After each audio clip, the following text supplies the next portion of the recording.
그분의 형상대로라는 책을 쓴 마이클 윌킨스가 그의 책에 이런 글을 적어놨습니다. 나는 그리스도께서 십자가에서 희생하실 가치가 없는 사람입니다. 그렇지만 그리스도는 나를 너무도 가치 있게 보셔서 나를 위하여 죽으셨습니다. 나는 그리스도께서 십자가에서 희생하실 가치가 없는 사람이지만 그리스도는 나를 너무도 가치 있게 보셔서 나를 위해 죽으셨다. 마이클 윌킨스의 글은 오늘 본문의 주인공인 요셉에게 잘 어울리는 글입니다. 요셉은 야곱의 아들로 태어납니다. 형들의 시기 때문에 종이 되어 애굽으로 팔려가게 됩니다. 하지만 하나님께서 요셉의 삶을 가치 있게 보셔서 그의 삶에 개입하기 시작하셨습니다. 창시 37장은 요셉이 형들에 의해 노예로 팔려가는 이야기를 들려줍니다. 그 다음 이야기가 궁금해서 창시 38장을 펼쳐보지만 창시 38장에는 요셉의 이야기가 나오지 않습니다. 요셉의 이야기는 창시 39장에서 다시 시작됩니다. 창시 37장에 나오는 요셉의 이야기가 창시 38장에서 이어지지 않는 이유가 있습니다. 요셉을 향한 사람들의 관심이 끝났기 때문입니다. 요셉이 노예로 팔려 애굽으로 갔습니다. 그러면서 요셉을 향한 사람들의 관심도 끝나게 됩니다. 형들은 더 이상 요셉에게 관심을 주지 않습니다. 다시는 돌아올 수 없는 애굽으로 팔려갔기 때문입니다. 그런데 요셉이 다시 등장합니다. 요셉을 향한 하나님의 관심이 시작되었기 때문입니다. 처음부터 하나님은 요셉에게 관심이 있으셨습니다. 그래서 야곱이 사랑하는 그 아들로 자라게 하셨습니다. 두 번의 꿈으로 장래에 있을 일들을 알려주셨습니다. 요셉은 몰랐지만 하나님은 늘 요셉에게 관심이 있으셨습니다. 요셉이 노예가 되면서 하나님은 더 이상 요셉을 향한 그 관심을 숨기지 않습니다. 하나님께서 요셉에게 관심이 있다는 것을 사람들이 알게 하셨습니다. 그 이야기가 바로 창세기 39장에 나옵니다. 연예인들은 사람들의 관심에서 멀어지는 것을 두려워한다고 합니다. 사람들이 자기에게 관심을 가지면 내가 살아있구나 이런 생각을 합니다. 반대로 사람들이 자기에게 관심을 갖지 않으면 살아갈 이유를 잃게 됩니다. 우리도 마찬가지입니다. 교회에 왔는데 사람들이 나에게 관심을 줍니다. 오늘 참 옷이 이쁘네요. 역시 오늘도 웃는 모습이 참 좋습니다. 우리 교회에서 정말 필요한 사람이라고 합니다. 그러면 힘이 납니다. 기분이 좋아지고 얼굴에서 미소가 사라지지 않죠? 아무리 바빠도 시간을 내서 교회를 합니다. 지갑을 열고 사람들에게 커피를 사고 밥도 삽니다. 그래도 돈이 아깝지 않아요. 사람들이 나에게 관심을 주기 때문입니다. 반대로 사람들이 나에게 관심이 없으면 어떻게 될까요? 교회에 오기 위해서 외모에 신경을 썼습니다.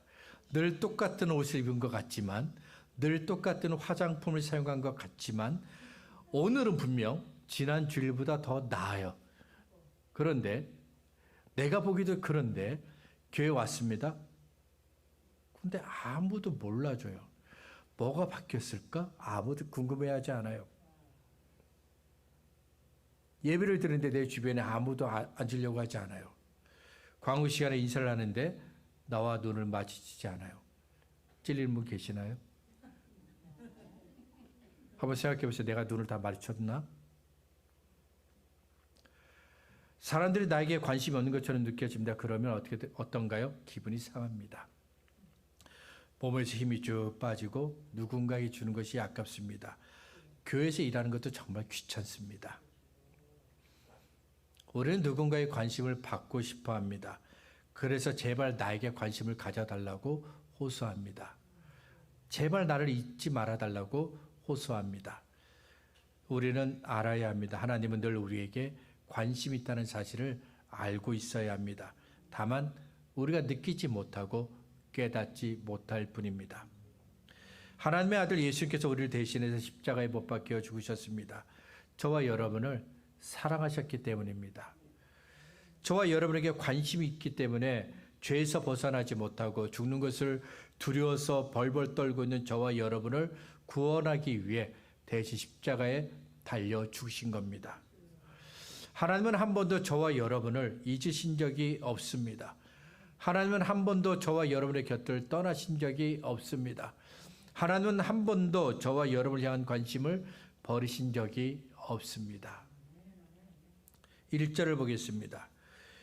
요셉이 이끌려 애굽에 내려가매 바로의 신하 친위 대장 애굽 사람 보디발이 그를 그리로 데려간 이스마엘 사람의 손에서 요셉을 산이라. 1절은 우리들에게 요셉에 관한 두 가지 사실을 알려줍니다. 요셉이 미디안 사람들에 의해 애굽으로 갔다는 것, 그리고 보디발에게 노예로 팔렸다는 것을 알려줍니다. 1절에서 볼 수 있는 요셉의 현실을 한마디로 말하면 절망입니다.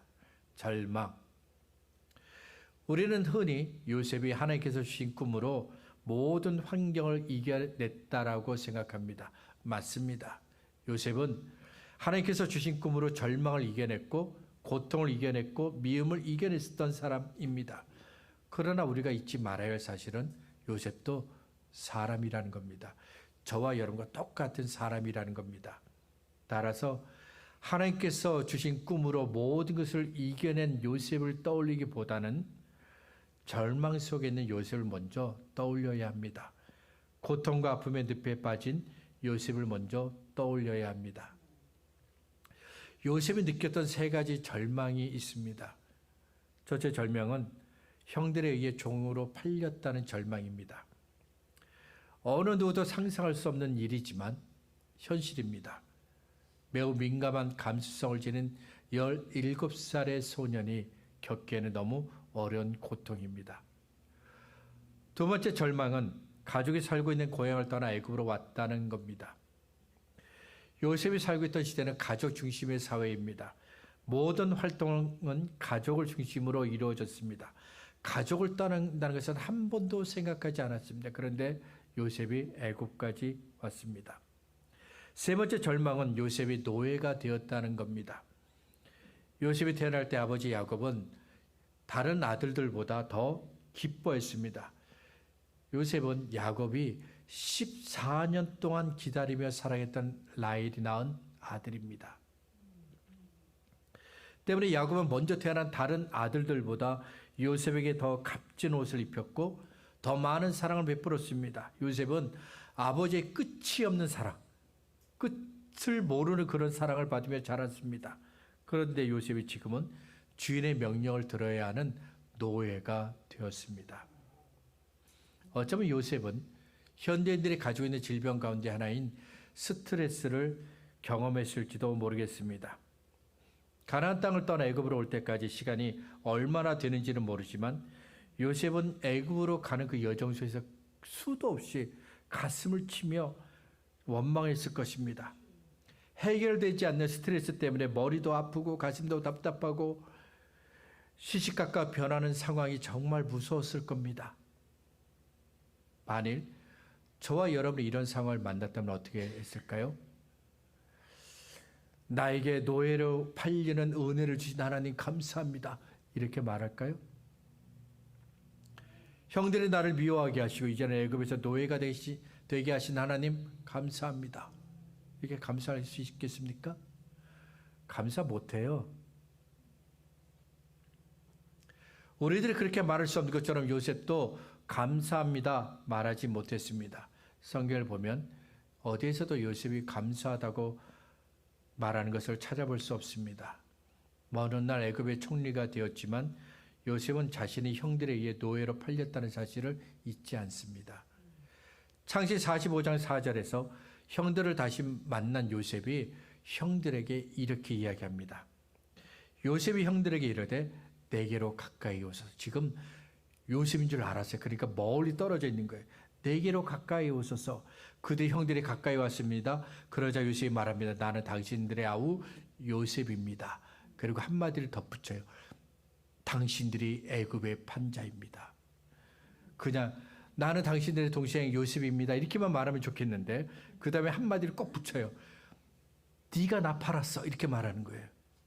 잊지 않고 있는 것이죠. 요셉의 절망은 상처가 되었습니다. 잊혀지지 않는 아픔이 되었습니다. 그렇지만 우리는 이런 요셉의 이야기를 들어도 실망하지 않습니다. 왜냐하면 요셉을 향한 하나님의 관심이 시작되었기 때문입니다. 더 이상은 하나님께서 요셉을 향한 그 관심을 숨기지 않을 것이기 때문입니다. 하나님께서 요셉에게 관심이 있습니다. 요셉을 향한 관심을 숨기지 않으십니다. 그러면 어떤 일이 일어날까요? 요셉이 아무리 큰 상처를 가지고 있어도 하나님이 그를 치료하십니다. 어머니가 자녀의 슬픔과 고통을 품으로 다 감싸는 것처럼 하나님은 지을 수 없는 큰 상처를 가진 그 요셉을 감싸시고 치료하실 겁니다. 하나님께서 요셉을 치료하실 때 사용하셨던 방법은 요셉과 함께 하는 겁니다. 하나님께서 상처 입은 요셉을 보셨습니다. 지금까지 하나님은 요셉에게 관심이 있으셨습니다.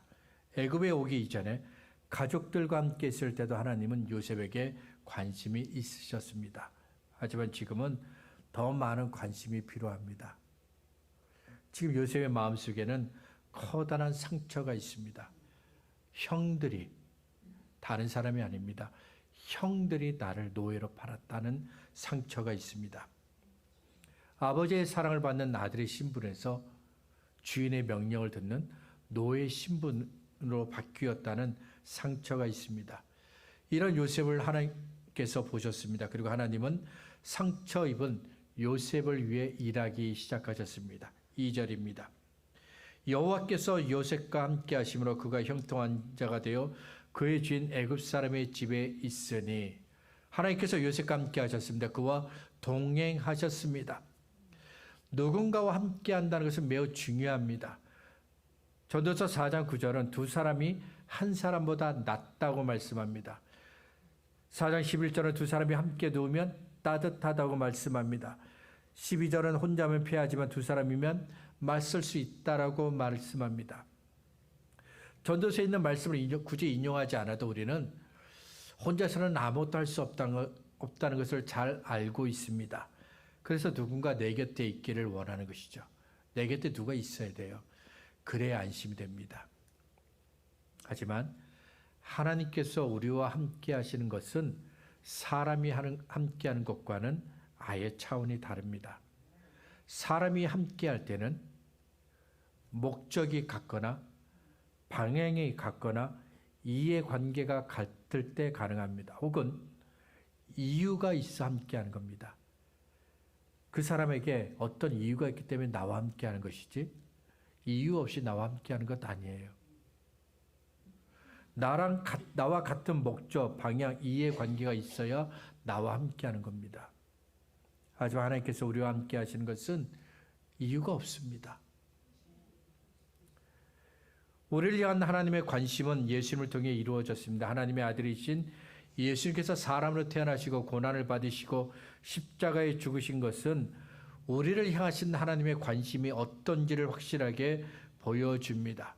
예수님께서 십자가에 달려 죽으셨을 때 그 모습을 지켜보던 사람들 중에 어떤 사람은 이렇게 말했습니다. 그는 진실로 하나님의 아들이도다.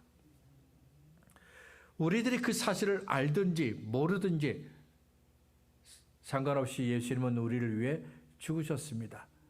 다른 사람이 아닙니다. 나를 위해 죽으셨습니다. 감당할 수 없는 큰 사랑을 우리는 받았습니다. 그 사랑은 다시 임마누엘이라는 예수님의 이름으로 나타납니다. 하나님께서 그의 백성과 함께 하신다는 그 뜻을 가진 임마누엘이 예수님의 또 다른 이름입니다. 우리들은 자주 잊고 살지만 예수님은 언제나 우리와 함께 하셨습니다. 하나님의 관심이 요셉에게 있었던 것처럼 하나님의 관심이 저와 여러분에게 있습니다. 하나님께서 요셉을 치료하신 두 번째 방법은 지금의 환경 속에서, 지금의 상황 속에서 하나님을 더 알아가게 하신 겁니다. 상처를 가진 요셉과 함께 하셨던 하나님께서 그 다음에 하신 일은 지금의 상황 속에서 하나님을 더 알아가게 하신 것이었습니다. 특별히 우리가 여기서 눈여겨보아야 할 것은 하나님께서 요셉을 치료하시기 위해 초자연적인 방법, 기적을 행하시지 않으셨다는 겁니다. 처음 요셉이 형들에 의해 웅덩이에 빠졌을 때 하나님은 아무 일도 하지 않으셨습니다. 미디안 사람들에게 팔렸을 때도 하나님은 요셉을 돕지 않으셨습니다. 애굽까지 오는 동안에도 하나님은 요셉을 위해 아무 일도 하지 않으셨습니다. 성경은 오히려 2절 후반부에서 요셉의 주인은 애굽 사람의 집에 있다고 말씀합니다. 요셉의 상황이 점점 나쁜 방향으로 흘러가고 있습니다. 우리의 기도 중 많은 부분은 현재의 어려운 상황이 바뀌기를 원하는 기도입니다.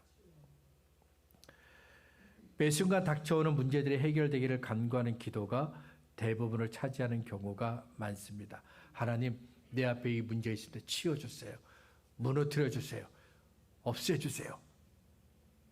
저 사람이 나를 미워합니다. 저 사람이 변화되게 해주세요. 뭐 이런 식이죠. 돈이 없습니다. 하나님 돈을 벌게 해주세요. 당장 문제를 해결해 달라고 기도합니다. 하지만 우리가 진정으로 드려야 할 기도는 이런 기도가 아닙니다. 나를 힘들게 하는 지금의 상황이 바뀌기를 위해 하는 것. 이 기도가 우리가 드려야 할 기도가 아닙니다. 우리가 드려야 할 기도는 지금 내가 겪고 있는 이 어려움을 이겨낼 수 있는 힘을 달라고 기도해야 합니다. 견딜 수 있는 힘을 달라고 기도해야 합니다. 나를 짓누르고 있는 이 고통을 이겨내고 견딜 수 있는 힘을 달라고 기도해야 합니다. 이전보다 더 충만한 은혜를 주셔서 감당할 수 있게 해달라고 기도해야 합니다. 이런 기도를 잘했던 사람이 바로 다윗입니다. 유진 피터슨 목사님이 다윗의 생애를 연구하면서 매우 놀라운 사실을 하나 발견하게 되는데 다윗의 평생에 단 한 번의 기적도 없었다는 겁니다. 그러니까 저와 여러분과 똑같은 거예요. 저와 여러분의 삶 속에도 기적이 한 번도 없었잖아요. 그러니까 다윗의 삶에도 기적이 한 번도 없었어요. 하나님께서 다윗의 삶 속에 함께 계셨다는 것을 어느 누구도 부인하지 않습니다. 하지만 하나님은 다윗을 위해서 단 한 번의 기적도 행하지 않으셨습니다. 다윗의 삶을 보면 기적과 같은 하나님의 극적인 도움이 필요할 때가 많이 있었습니다. 골리앗과 싸울 때 하나님의 기적이 필요했습니다. 사울을 피해 도망 다닐 때 하나님의 기적이 필요했습니다. 블레셋과 싸울 때 하나님의 도움이 필요했습니다. 하지만 다윗의 생애에서 단 한 번의 기적도 일어나지 않습니다. 그러나 다윗은 하나님께서 그에게 주시는 보다 큰 은혜를 바라보았습니다. 하나님께서 이 어려움을 이겨낼 수 있는 은혜 주시기를 위해 기도했습니다. 이스라엘의 장군이 되었을 때도 왕이 되었을 때도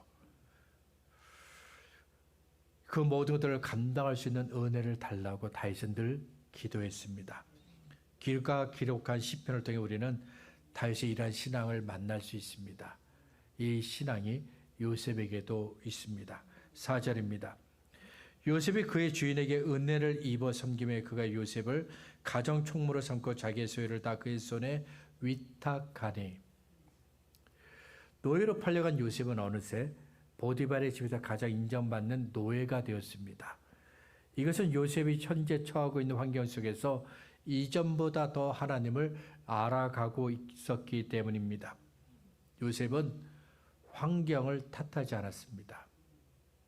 왜 나에게 이런 일이 생겼습니까? 라고 탓하지 않았습니다. 오히려 지금 주어진 환경을 통해 하나님께서 무엇을 하실 것인지를 바라보았고 기대했습니다.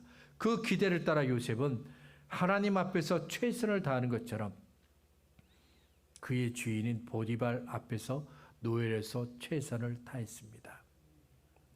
로렌스라는 사람이 이런 말을 했습니다. 한번 같이 읽어보죠. 영성의 깊이는 지금 하는 일을 바꾸는 데 달려있는 것이 아니라 자신을 위해 하던 일상적인 일들을 하나님을 위해 함으로써 깊어진다.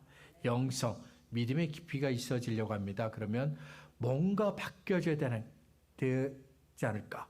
예를 들어서 내 믿음이 좀 더 깊어지려면 일이 좀 줄어들고 좀 귀찮은 일도 좀 사라지고 시간이 좀 더 남아야 성경도 읽고 기도하는 시간도 주어지고 교회 가서 봉사하는 시간도 주어지지 않을까라고 생각하지만 믿음의 깊이는 그런 것을 통해서도 이루어지지만 지금 내가 하고 있는 일들을 하나님을 위한 일로 바꿀 때 이루어진다는 거예요. 로렌스의 말대로 요셉은 지금 하고 있는 일, 그러니까 노예가 되어서 하고 있는 일들을 하나님을 위한 일들로 바꿨습니다. 다른 노예들을 보니까 어쩔 수 없이 시키니까 해요. 다른 노예들은 자신이 노예라는 사실 때문에 괴로워합니다. 그러면서 늘 생각합니다. 어떻게 하면 내가 노예에서 벗어날 수 있을까? 어떻게 하면 노예 신분에서 벗어날 수 있을까? 탈출할 수 있을까? 고민합니다. 그러나 요셉은 노예로서 그가 해야 하는 일들을 하나님을 위한 일들로 바꿨습니다. 주인을 위해 일하는 것이 아니라 하나님을 위해 일했습니다. 주인을 기쁘게 하기 위해서 일한 것이 아니라 하나님을 기쁘시게 하기 위해서 일했습니다. 하나님은 요셉을 위해서 어떤 기적도 행하지 않으셨습니다. 그리고 요셉이 간절히 이루어지기를 원했던 소원, 다시 돌아가는 것 이루어지지 않으셨습니다. 그러나 요셉은 그가 지금 당하고 있는 그 환경 속에서 하나님을 더 알아갈 수 있었습니다. 하나님께서 그를 위해 더 좋은 것을 예비하고 계신다는 것을 알게 되었습니다. 이 과정을 통해 요셉은 꿈을 가진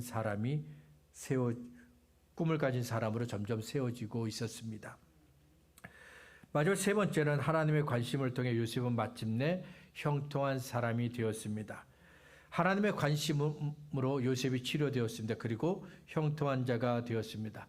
2절 말씀을 다시 보면 여호와께서 요셉과 함께 하심으로 그가 형통한 자가 되어 그의 주인 애굽 사람의 집에 있으니 형통했다고 그랬습니다. 형통하다는 말은 하는 일마다 눈으로 확인할 수 있도록 잘 되어가고 있다. 그러니까 그냥 말로만 잘 되어가고 있다는 것이 아니라 잘 되어가고 있는 것이 눈으로 보인다는 거예요. 지금 요셉은 노예입니다. 노예와 형통하다는 말은 어울리지 않습니다. 그런데 요셉은 형통한 자가 되었습니다. 3절을 보니까 그의 주인이 여호와께서 그와 함께 하심을 보며 또 여호와께서 그의 범사에 형통하게 하심을 보았더라. 3절을 두 부분으로 나눌 수 있는데 여호와께서 그와 함께 하심을 보았다. 그리고 그의 범사에 형통하게 하심을 보았다. 이렇게 두 부분으로 나눠집니다. 보디발은 애굽 사람이죠. 그가 자기의 노예인 요셉에게 어떤 일이 일어나고 있다는 것을 알았습니다. 보디발이 알았다는 것을 성경은 보았다는 단어로 설명합니다. 그냥 느끼는 정도가 아니라 보디발이 볼 때 하나님이 요셉과 함께 하셔서 뭔가 하시는 것을 확실하게 볼 수 있다는 겁니다. 하나님께서 요셉이 하는 일마다 형통하게 하시는 것을 보디발이 그의 눈으로 보았다는 겁니다. 이런 하나님의 형통하심은 요셉 주변에까지 영향을 끼치게 됩니다. 5절입니다. 그가 요셉에게 자기의 집과 그의 모든 소유물을 주관하게 한 때부터 여호와께서 요셉을 위하여 그 애굽 사람의 집에 복을 내리심으로 여호와의 복이 그의 집과 밭에 있는 모든 소유에 미친지라. 하나님의 관심과 하나님과의 깊은 교제로 인한 하나님의 은혜가 요셉을 포함한 그 보디발의 집 모든 곳곳에 미치게 됩니다. 베드로전서 3장 15절은 예수를 믿어 구원받는 사람들에게 이렇게 권면합니다. 너희 마음에 그리스도를 주로 삼아 거룩하게 하고 너희 속에 있는 소망에 관한 이유를 묻는 자들에게는 대답할 것을 항상 준비하되 온유와 두려움으로 하고. 베드로가 말한 대로 요셉은 하나님을 주님으로 삼아 그 자신을 거룩하게 했습니다. 노예라는 신분에 얽매이지 않고 하나님을 향한 소망을 가졌습니다. 그래서 요셉은 노예이지만 노예로 일하지 않습니다. 대신 하나님의 사랑을 받는 사람으로 일했습니다. 요셉은 다른 사람들처럼 그 안에 있는 욕망과 욕심을 따르지 않습니다. 대신 하나님의 사랑을 받는 사람으로서 죄로부터 멀어지려고 했습니다. 요셉은 내가 노예라는 그 처지를, 상황을 불평하지 않습니다. 대신 하나님께서 그를 통해 하실 일들을 기대했습니다. 이러한 요셉을 보면서 보디발은 요셉이 믿는 하나님을 눈으로 볼 수 있었습니다. 요셉이 믿는 하나님이 요셉을 통해 어떤 일을 하시는지를 눈으로 볼 수 있었습니다. 말씀을 정리하겠습니다. 오래전에 프랑스에 있는 어느 향수 회사가 그들에게 가진 향수를 광고할 때 이런 문구를 썼습니다. 당신이 손수 쓴 대본대로 인생을 연기할 때 최고의 인생이 됩니다. 사람들은 자신이 쓴 대본대로 목표를 향해 달려가고 열심히 살아가면 모든 것이 잘 될 것이다 생각합니다. 자신이 세우는 인생의 목표를 향해 땀 흘리고 노력하는 것이 성공한 인생이라고 여깁니다. 그러나 성경은 우리들에게 하나님께서 관심을 주는 사람, 하나님의 관심을 받는 그 사람이 성공한 인생이라고 말씀합니다. 하나님께서 동행하시는 사람, 하나님께서 사랑하신 사람이 성공한 인생이라고 말씀합니다. 지워지지 않는 커다란 상처를 가지고 있었던 요셉에게 하나님은 관심이 있었습니다. 하나님의 관심은 요셉을 하나님의 꿈을 가진 사람이 되게 했습니다. 요셉에게 주어졌던 이 관심이, 이 사랑이, 이 은혜를 하나님은 저와 여러분에게도 주셨습니다. 저와 여러분은 관심을 줄 만한 가치 있는 존재가 아니지만 하나님은 저와 여러분을 너무도 가치 있게 보셨습니다. 하나님께서 저와 여러분에게 주셨던 이 가치는 결코 변하지 않습니다. 하나님의 하나밖에 없는 독생자 예수 그리스도를 내주면서 구원하신 저와 여러분의 가치는 절대로 변하지 않습니다. 하나님께 가치 있는 존재이고 하나님의 관심을 받는 우리는 이 세상 누구와도 비교할 수 없는 가장 행복한 사람들입니다. 돈이 문제가 아닙니다. 내가 원하는 일들이 이루어지지 않는 것, 그것이 문제가 아닙니다. 하나님이 나를 가치 있게 보시면 나는 정말 행복한 사람인 겁니다. 하나님의 변하지 않는 관심으로 인해 요셉과 그 주변이 변화했던 것처럼 이제는 저와 여러분도 하나님의 관심과 사랑으로 우리가 만난 모든 환경을 이겨낼 수 있기를 바랍니다. 하나님의 관심 때문에 내가 있는 곳마다 환경이 변하는 하나님의 은혜로 채워주는 그런 사람들이 될 수 있기를 바랍니다. 우리 모두가 하나님께서 주시는 관심을 가슴에 새긴 하나님의 꿈을 가진 사람들로 살아갈 수 있기를 바랍니다. 요셉의 이야기는 요셉의 이야기가 아니라 바로 저와 여러분의 이야기가 될 수 있습니다. 요셉의 이야기가 나의 이야기가 될 때 우리는 참으로 복된 삶을 살 수 있습니다. 이 은혜가 저와 여러분들에게 있기를 바랍니다.